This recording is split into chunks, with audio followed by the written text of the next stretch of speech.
Et oui, place au terrain sur le Sénégal. Le Sénégal qui est un monstre du continent depuis maintenant plusieurs années, mais qui se retrouve pour une fois, j'ai envie de dire, dans la peau d'un outsider, pas forcément habitué à se retrouver dans cette situation. Les Lions de la Teranga. Déjà, on va commencer par peut-être ce statut de force tranquille. Est-ce que...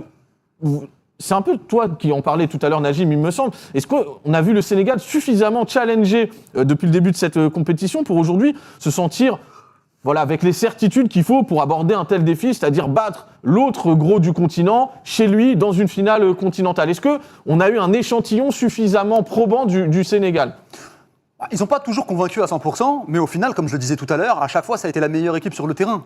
Même contre le Mali, sur la deuxième période, quand ils sont en supériorité numérique, moi, j'avais pas été trop convaincu, et quoique, parce qu'ils avaient eu pas mal d'occasions. Le gardien malien avait réalisé une sacrée performance en seconde période. Mais c'est vrai qu'à 11 contre 10, en tout cas, ils avaient pas réussi à creuser l'écart. Bon, parfois, on n'a pas toujours été convaincu à 100%, mais au final, ça passe. C'est souvent la meilleure équipe sur le terrain. Moi, je trouve que ce soit sur le plan défensif ou offensif, ils ont montré certaines choses intéressantes.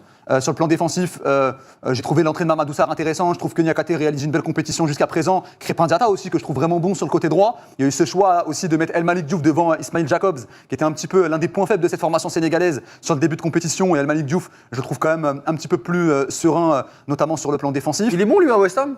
Ça va, enfin, pas énormément, parce que West Ham réalise une saison compliquée. Ouais. Mais disons qu'il est titulaire, en tout cas. Je le vois, je le trouve très très bon. Ils l'ont acheté 22 millions, il était très bon avec Praga. Slavia. Slavia. Il m'a pas encore mis une baffe, mais il fait pas tâche en tout cas. Il a des vraies qualités athlétiques et même de centre. C'est ça, donc voilà. Et puis sur le plan offensif, tu as un Sadio Mané que moi j'attendais pas forcément à ce niveau-là, qui est à la fois buteur, passeur, qui est capable de déborder, de centrer, qui est capable de s'insérer entre les lignes, qui fait beaucoup de bien à cette équipe sénégalaise. À Iliman Ndiaye sur le côté droit, qui fait ses différences et qui a réussi à passer dans la hiérarchie devant Ismail Assar. Il y a peut-être un doute encore un peu sur le poste de numéro 9 avec Nicolas Jackson, qui n'a pas complètement convaincu depuis le début de la compétition. Il avait même été mis sur le banc sur l'une des rencontres du Sénégal. Moi je trouve que voilà. Je ne suis pas complètement convaincu, mais je ne suis pas inquiet non plus par rapport à ce qu'a montré le Sénégal. Et aujourd'hui, ils vont pouvoir proposer une adversité intéressante au Maroc. Ce que j'espère, c'est qu'en tout cas, cette équipe va jouer et qu'elle va essayer de rentrer dedans au Maroc. Je trouve que jusqu'à présent, les équipes qui ont essayé un petit peu de faire bloc bas ou bloc médian, ça n'a pas forcément fonctionné face à cette équipe marocaine. Je pense qu'il va falloir une équipe sénégalaise qui, comme depuis le début de la compétition, va essayer d'aller chercher assez haut. J'espère qu'ils vont rester sur ces standards-là. Yanis, on n'a pas vu une équipe du Sénégal poussé dans ses retranchements extrêmes, même s'il y a eu des matchs qui ont été gagnés sur une petite marge, le Mali, l'Égypte, mais avec à chaque fois la sensation que ça pouvait encore monter peut-être d'une vitesse, voire deux. Ouais. Est-ce que déjà tu es d'accord, premièrement? Et ensuite, est-ce que tu penses qu'on a vu pour le moment le vrai niveau du Sénégal ou est-ce ils peuvent encore nous surprendre? Je suis d'accord, mais la question que je me pose, c'est pourquoi est-ce qu'ils vont pas sur le niveau supérieur? Enfin, je veux dire, contre le Mali, où le Mali est réduit à 10 en première mi-temps, le Sénégal n'arrive pas à se mettre à l'abri, alors que normalement, il y a un écart entre les deux équipes déjà de base, tu dois être capable de te mettre à l'abri, il y a pas mal de maladresse. Je trouve que Mané devant fait une belle compétition, mais que les offensifs autour me rendent dubitatif parce que Nicolas Jackson, c'est pas assez, Iliman Ndiaye avec tout le talent qu'il a, c'est pas assez, Ismail Assar également, Ibrahim Baye c'est très bien, mais en sortie de banc pour l'instant. Moi j'attends beaucoup aussi des joueurs qui vont être autour de Sadio Mané pour apporter beaucoup plus de régularité dans la percussion et dans la finition aussi, pour qu'on ait un Sénégal peut-être qui ait plus de marge offensive et plus de marge dans les finalisations, parce que moi j'ai trouvé le Sénégal en difficulté par exemple contre la RDC, où en fait sur les temps match faibles, nul, hein. Ouais, match nul où le RDC avait ouvert le score. En fait, sur les temps faibles, je trouve que le Sénégal a tendance à mal gérer ces temps faibles et ensuite être un peu inefficace offensivement. La chose, c'est que jusque-là, effectivement, j'ai quand même la sensation qu'ils n'ont pas eu de moment où ils ont dû se mettre en mode urgence. Même quand le Soudan a mené 1-0, attention, le Soudan a eu une occasion de 2-0, ça montre qu'il y a des moments de flottement par rapport. Mais j'ai aussi la sensation d'une équipe qui peut-être parfois, pas contre l'Égypte parce que c'est difficile, mais parfois a la sensation d'être tellement supérieure qu'elle s'ennuie. Donc le Mali, par exemple, en supériorité numérique. Là, pour le coup, contre l'Égypte, ils ont été mis en difficulté parce que l'Égypte a mis un bloc très très bas et n'a pas voulu jouer. Contre le Maroc, c'est peut-être le seul scénario en Afrique où le Sénégal peut être outsider. C'est contre le Maroc au Maroc. C'est pour moi le seul scénario où le Sénégal est outsider par rapport à son effectif, à son équipe. Donc ça va être intéressant de voir si, vis-à-vis de ce scénario et du danger, parce que le Sénégal doit sentir le danger qu'il y a, le Sénégal est capable, là, de mettre le bleu de chauffe et de jouer à 100% de ses capacités et donc d'aller dans les retranchements dont on parle.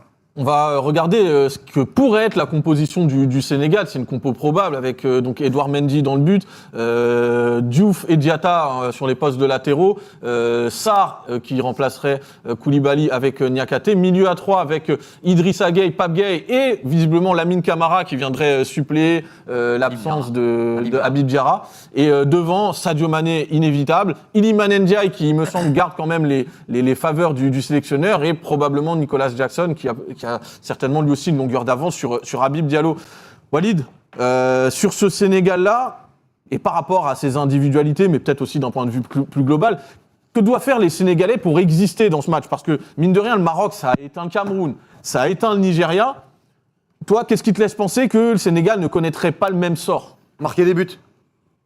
Mettre le ballon au fond, comme dirait notre cher Roland Courbis. Ouais. Qu'est-ce qu'il faut faire pour mettre le ballon au fond ? Oui, c'est aussi simple que ça. C'est qu'à un moment donné, aujourd'hui, pour renverser le rapport de force, ouvrir le score contre le Maroc et voir ce que ça donne, avoir des vrais temps forts et réussir à outrepasser le pressing marocain qui est très très fort depuis le début de la compétition. Aujourd'hui, moi je l'ai dit, le Sénégal, ils sont là. Ils ont montré, même si, comme l'ont dit les gars, moi je suis d'accord, il y a pas mal de matchs où ils m'ont pas éclaboussé de talent, enfin ils m'ont pas éclaboussé de leur talent par rapport à ce que j'attendais. Mais Sénégal, ils sont là, qu'importe la route, plus facile, plus agréable, ils ont réussi à être là le 18 janvier. Maintenant, moi ce qui va m'intéresser, c'est comment on va aborder Papio ce rendez-vous, comment les leaders vont être au niveau ou non, et puis surtout les 3 finales qu'ils ont jouées, ils ont 0 but pour l'instant. 0 but. 3 finales, 0 but. 0 but. Donc aujourd'hui, c'est la 3e. 2 finales, 0 but. 2 finales, 0 but. 2 finales, 0 but. Contre l'Algérie et contre l'Égypte. Donc là, ils vont jouer contre le Maroc, leur 3e finale. Peut-être que ça suffira de ne pas marquer et d'aller au tir au but, etc. Mais j'ai quand même le sentiment que le Sénégal va devoir sortir la finale qu'il faut, être à leur meilleur niveau pour aller chercher cette compétition. Et là, s'ils le font, ce sera très très fort de leur part d'avoir géré pendant toute la compétition et sorti le match qu'il fallait contre le Maroc à la maison en sortant la grosse perf. Maintenant, moi, j'attends de voir parce que je suis un peu dans l'inconnu là-dessus. Mais si tu me dis que le Sénégal gagne la finale en étant supérieur au Maroc, je tombe pas de ma chaise non plus. On attend plus le Maroc pour les faire déjouer, ou est-ce qu'il faut être agressif, essayer de prendre le Maroc à la gorge? C'est très bien. Tu t'exposes aussi d'une certaine façon. Tu connais les finales africaines, on va pas réécrire l'histoire. On sait très bien qu'il y a beaucoup. J'ai même envie de te dire les finales les finales tout court, mais encore plus les finales africaines qu'on a vu. Le Côte d'Ivoire, Nigeria, il a fallu le premier but de Trostekong pour véritablement emballer la rencontre. Mais s'il n'y a pas de but, l'enjeu va prendre le pas sur le jeu. Il y aura un espèce de calcul, d'observation. Ça va jouer sur l'erreur de l'adversaire plutôt que d'aller le chercher. Et c'est bien 3 finales, parce qu'il y a celle de 2002 aussi. Si je me trompe pas, c'est je parle de récent. 3 finales, 0 but. 0 but là, c'est la 4e. Sénégal. Donc, Walid a complètement raison. C'est vrai que même le problème d'efficacité, on l'avait déjà mis en avant de temps en temps sur certains matchs du Sénégal où, par rapport au volume d'occasions qu'ils ont, des fois, tu as l'impression qu'ils ont besoin de 15 occasions pour pouvoir mettre un but. Donc, moi, comme je l'ai dit, j'espère en tout cas que le Sénégal va au moins de temps à autre, parce qu'ils vont pas aller presser pendant 90 minutes dans le camp adverse, mais au moins sur certaines séquences, j'espère qu'ils seront assez agressifs et qu'ils essaieront d'aller presser haut comme ils l'ont fait depuis le début de la compétition. Attention aux projections de Pape Gueye. Et je m'excuse d'ailleurs, j'allais en venir, j'ai mentionné un peu les individualités du Sénégal, j'ai quand même oublié de parler de ces 2 milieux de terrain que je trouve vraiment très très bons depuis le début de la CAN. Pape Gueye, dont on parle beaucoup parce qu'il a marqué et parce qu'effectivement il fait une très belle CAN, mais aussi Idrissa Gana Gueye, je trouve vraiment monstrueux. Encore là sur la demi-finale, je l'ai trouvé vraiment très très bon. Peut-être l'un des meilleurs même du Sénégal. Il a 36 ans 36 ans, le gars il a un immense volume de jeu, il récupère énormément de ballons. C'est un joueur dont on parle un peu moins, tu vois. Idrissa Gueye, et pourtant il réalise une compétition de patron. Moi, je vous posais la question dans le chat. La victoire de Mané, la victoire du Sénégal dépend-elle de Sadio Mané dans une équipe qui a autant de dangers à droite, à gauche, qui est aussi bien fournie? Est-ce que finalement, là, on n'a pas un peu une espèce de retour de l'homme providentiel qu'est Sadio Mané? Non, pour moi, ce serait une mauvaise nouvelle de mettre tout sur Sadio Mané. Après, encore une fois, il est tellement fort qu'il est capable d'endosser toute cette responsabilité. On l'a vu contre l'Égypte, même si j'imagine que le Maroc a beaucoup plus d'atouts que l'Égypte. En tout cas, c'est ce qu'ils nous ont montré sur les dernières confrontations. Mais moi, j'aimerais bien quand même que le danger soit réparti de manière plus importante du côté du Sénégal, avec Iliman Ndiaye, avec Nicolas Jackson notamment, ou même avec le milieu de terrain, même si pour moi il est au rendez-vous. mais il va falloir que ça s'accentue sur ce match-là. Et dans l'efficacité dans le dernier tiers, il va falloir qu'il y ait des gens qui prennent des responsabilités, qu'il y ait beaucoup plus de créativité, qu'il y ait beaucoup plus de personnalité. Même de tranchant, d'avoir des joueurs qui sont vraiment convaincus, parce que hormis Sadio Mané, depuis le début de la compétition, autour c'est vraiment très très décevant. Et après peut-être que Sadio Mané va encore nous montrer toute la légende qu'il est, et champion et le champion, même si on n'est plus surpris et on le sait, mais sincèrement s'il prend encore une fois cette finale et qu'il la casse en deux, voilà. Sachant qu'il aura dans sa zone, a priori, et c'est Achraf. mentionné dans le chat, un Achraf Hakimi qui forcément est en train de reprendre du rythme. Les gars, vous positionnez comment là-dessus? Mané, est-ce que c'est l'homme providentiel à nouveau, surtout dans un contexte final? Il faut que ça soit juste une pièce de plus dans le puzzle C'est sénégalais. l'homme providentiel et le leader de cette attaque. Maintenant, moi, quand même, il y a un truc qui me dérange, c'est que je trouve qu'à côté, autour de lui, ça doit faire plus offensivement au niveau des attaquants. On a parlé de Gueye, effectivement, et notamment de Pape Gueye, qui se projette beaucoup sur face adverse et qui est souvent là à la finition. Mais je pense quand même que il ne doit pas être tout seul et que Sadio Mané, encore plus face à la défense du Maroc, tout seul n'y arrivera pas. Nicolas Jackson doit être très très fort dans le duel, dans l'axe, parce que Aguerd et Massina, depuis le début de la compétition, sont monstrueux dans le duel. Donc Nicolas Jackson va devoir se les coltiner, va devoir ouvrir des espaces, va devoir être bon dans les remises, va devoir être Aller à la bagarre un peu aussi. Il va devoir aller à la bagarre, et donc son rôle sera très important. Et Iliman Ndiaye dans la percussion, dans les différences à faire, et ben également il aura un très très grand rôle. Donc oui, Sadio Mané est l'homme qui change tout, Sadio Mané est l'homme providentiel, c'est lui encore une fois qui met cette frappe de loin pour débloquer une situation compliquée en demi-finale. Mais moi sur cette finale, je pense vraiment qu'il ne pourra pas faire tout seul, parce que la défense du Maroc implique un effort collectif et implique beaucoup de différences des autres joueurs. Et j'en attends plus des joueurs que je viens de citer, et éventuellement en sortie de banc aussi des autres. Najim, tu es du même avis? Pour moi, oui.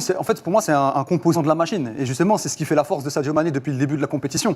C'est que même avant le début de cette CAN, on ne voyait pas forcément Sadio Mané comme celui qui allait porter le Sénégal. On savait qu'il y avait également autour de lui des joueurs qui étaient capables d'apporter leur plus-value. Et c'est dans ce contexte-là qu'il arrive en fait à montrer le meilleur de son talent. Donc pour moi, ça ne doit pas changer. Maintenant, je rejoins aussi Yanis. C'est vrai que les joueurs qui sont à ses côtés n'ont pas toujours eu un niveau très élevé, notamment l'avant-centre. Nicolas Jackson qui, je pense, peut mieux faire. Iliman Ndiaye, il a marqué, mais il n'a pas toujours été bon sur tous les matchs. Donc effectivement, je vais aussi attendre des joueurs qui sont à ses côtés. Mais ce qui fait la force de Sadio Mané, c'est que c'est vraiment un composant de la machine. Ça, je pense que ce serait une erreur pour moi justement de le voir comme le joueur qui peut véritablement changer la face du Sénégal. Parce que c'est pas de cette manière-là qu'on voit Sadio Mané en fait depuis le début de la compétition. Donc pourquoi changer notre manière de voir les choses? Parce que c'est la finale et parce que Sadio Mané a montré des bonnes choses. Non, il faut que le Sénégal continue sur la même trame que depuis le début de la compète. Et en tout cas, Sadio Mané, c'est évidemment le joueur attendu du côté du Sénégal, parce que, et là je vais reprendre une déclaration de Papio, et on terminera le débat là-dessus, il a évoqué l'ancien joueur de Liverpool, la perspective que ce soit sa dernière CAN, et à ça Papio répond qu'il n'est pas d'accord, tout simplement. Le choix de jouer cette dernière CAN, a-t-il dit dans la conférence de presse d'avant-match, on n'est pas d'accord. Ni le peuple, ni moi, on veut le voir continuer avec nous. Une personne comme Sadio Mané, un homme exceptionnel, un joueur qui a mis sa vie sur le terrain en 2022 pour nous offrir une CAN. On ne veut pas qu'il arrête. On a besoin de lui. Je trouve que c'est quand même une déclaration très très forte de la part de Papio. Et on verra si ça se confirme ou si Sadio Mané joue les prolongations. Mais peut-être que ça dépendra aussi de l'issue de la finale ce soir.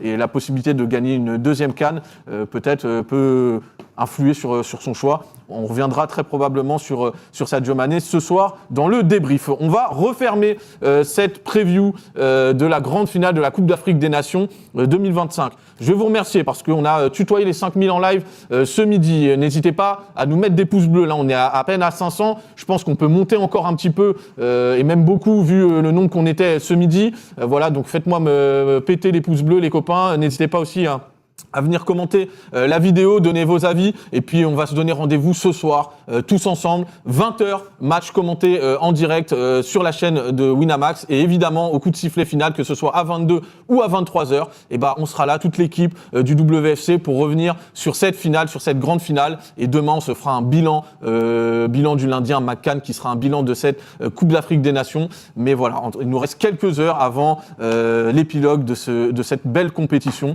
donc on va vous remercier. On va vous donner rendez-vous ce soir. Merci les gars. Merci à Salwa qui était en régie. Et puis on va vous souhaiter une très bonne après-midi. Se donner rendez-vous ce soir pour cette grande finale. Ciao.